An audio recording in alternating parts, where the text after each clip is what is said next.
नमस्कार दोस्तों, स्वागत है आप सभी का हमारे चैनल देविका एजुकेशन सर्विसेज पर, जहां हम साहित्य की खूबसूरती को आसान भाषा में समझते हैं।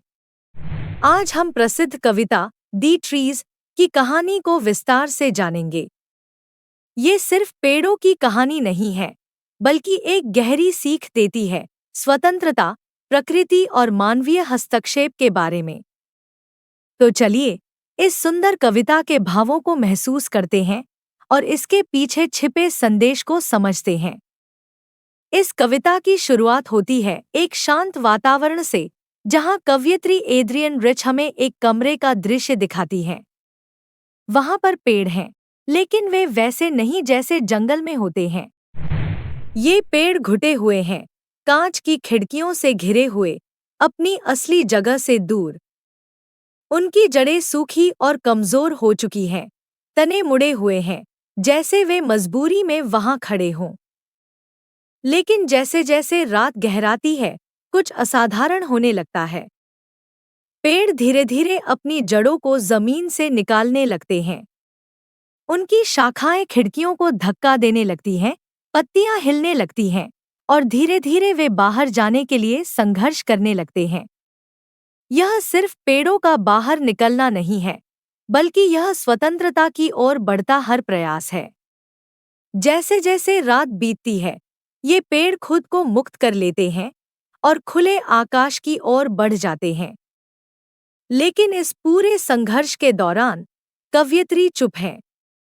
वे केवल देख रही हैं, यह महसूस कर रही हैं कि यह बदलाव कितना जरूरी था। सुबह होते ही सब कुछ बदल चुका होता है। पेड़ अपनी असली जगह पर पहुंच चुके होते हैं। जंगल, जो एक समय सूना था, अब फिर से जीवंत हो गया है। पक्षी फिर से गाने लगे हैं, और चांद, जो पूरी रात छुपा था, अब खुले आकाश में चमकने लगा है। अब सवाल ये उठता है कि क्या ये कविता सिर्फ पेड़ों की बात कर रही है? नहीं, ये हम इंसानों के जीवन से भी गहराई से जुड़ी हुई है। ये उन सभी लोगों की कहानी है जो किसी न किसी बंधन में कैद हैं, चाहे वो समाज के बनाए हुए हों, डर के हों, या फिर आत्मसंयम के। यह कविता हमें सिखाती है कि स्वतंत्रता हमारी सबसे बड़ी जरूरत है। जब हम अपनी वास्तविक पहचान को स्वीकार कर अपनी सीमाओं से बाहर निकलते हैं, तभी हम सच में जीते हैं। तो दोस्तों, द ट्रीज सिर्फ एक साधारण कविता नहीं है, बल्कि यह हमें जीवन का एक बड़ा संदेश देती है। स्वतंत्रता की ताकत, प्रकृति का महत्व और खुद को अपने बंधनों से मुक्त करने की प्रेरणा। अगर आपको यह कविता समझने में मजा आया, तो हमें कमेंट में जरूर बताइए कि आपको इसमें सबसे ज्यादा क्या प्रेरणादायक लगा। इस वीडियो को लाइक और शेयर करें, ताकि और भी लोग इस खूबसूरत संदेश को समझ सकें।